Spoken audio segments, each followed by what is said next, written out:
In September, NBC News released a poll with surprising results. Gen Z has the biggest gender gap of any generation. But what does this really mean? In politics, social issues, and even measures of success, Gen Z men and women are further apart than any other age group. If you look back at the last presidential election, 61% of women ages 18 to 29 voted for Vice President Kamala Harris, while only 47% of Gen Z men did the same. For Corey C. Miller, a Gen Z researcher and professor of leadership studies at Wright State University, these numbers aren't surprising. From an ideological perspective, Gen Z women skew much more to the left than Gen Z men. We found in our study that 46.8% of women, Gen Z women, lean left, whereas only 25.75% of Gen Z men lean left.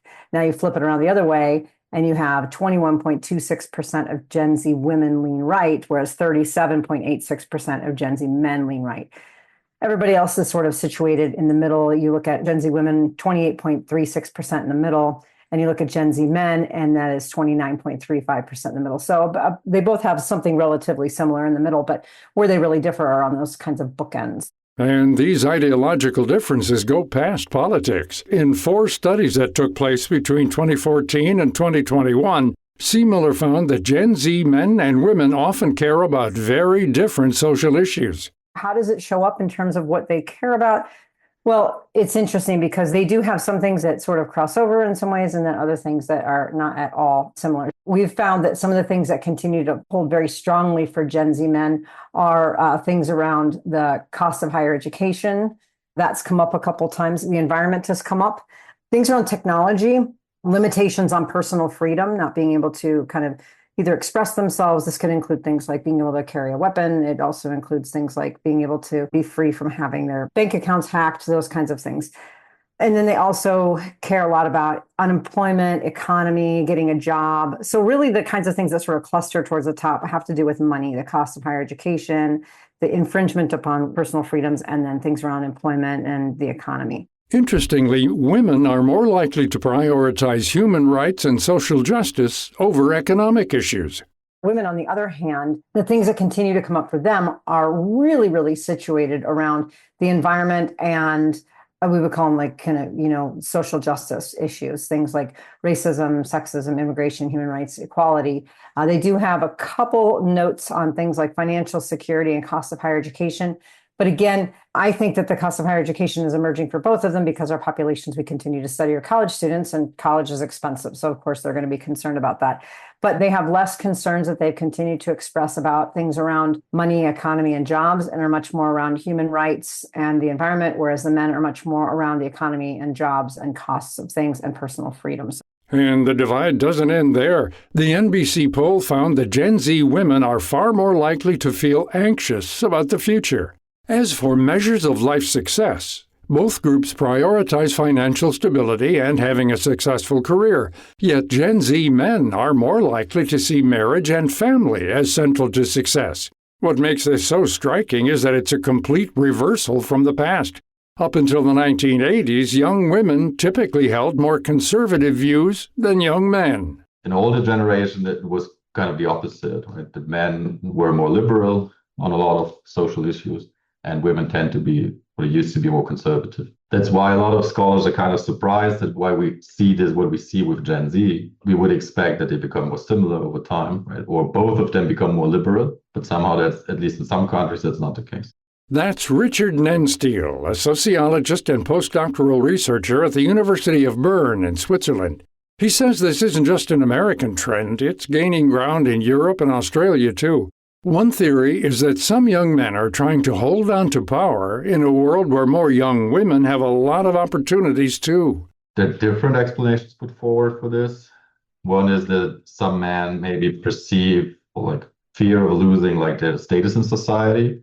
So that's one point put forward by some studies. Another one is that because of educational expansion that was quite massive in many European countries, and I also think in the US, young men nowadays, of course, do not only compete with other men that are on average more highly educated, but also with a lot of women that are nowadays very highly educated. And so there might be some sort of backlash towards gender equality because a lot of them might fear that they lose out, right? When they have to compete with a lot of well-educated women, but of course the relative position gets worse compared to other generations. Another contributor, social media. Unlike earlier generations, Gen Z has spent most of their lives online. Platforms like Instagram, TikTok, and X make it easy to find like-minded people. The result? Online echo chambers, where the same opinions get louder and louder. You might be in a group online and all of a sudden, a women's group, and then you get a lot of people sharing very similar thoughts, and you get kind of a more salience or strength in those thoughts, which is really different because that creates much more of a kind of a partisan or even just a divide when you feel more emboldened, right? Like if I'm the only one who's like, I don't know if I want to have kids right away with my partner, and I'm sort of thinking about it, but I get online and I join a group and like, it's like all these women are like, I'm childless and that's what I want to be. All of a sudden, I'm much more emboldened in my choice. And so those differences just become much more stark. Layer on rising political polarization and the reasons behind the divide become more clear. I think that we're also living in an era of partisanship and a political partisanship that is more divisive than anything anybody in any living generation has seen before.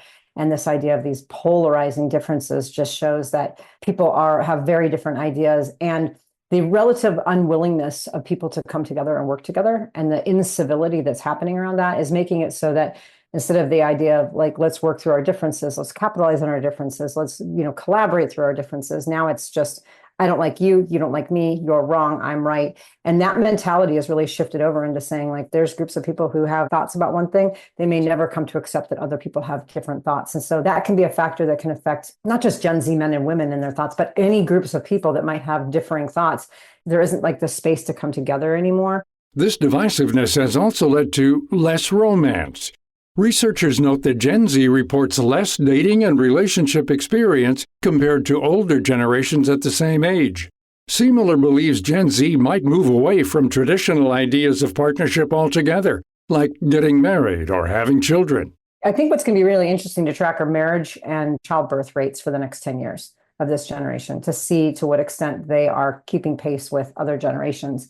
Are they foregoing traditional marriage and actually doing cohabitation or other forms of partnership? Are they having more children, less children? What are their views? And it's kind of hard because, like I said, some of them are still only in high school, so they're not at a point where they'd be making those decisions. But I think following this generation for the next 10 years on those metrics alone can be very interesting. While Gen Z may be deeply divided today, it doesn't mean that it's set in stone forever. Many in this group are still in high school and are young enough that their views are still forming and changing. For this reason, researchers caution it's too early to draw firm conclusions about an entire generation. To learn more about Corey Semler, Richard Nenstiel, and all our featured guests, visit viewpointsradio.org. This segment was written and produced by Grace Galante. Our executive producer is Amira Zaveri. Our studio manager is Jason Dickey. I'm Gary Price.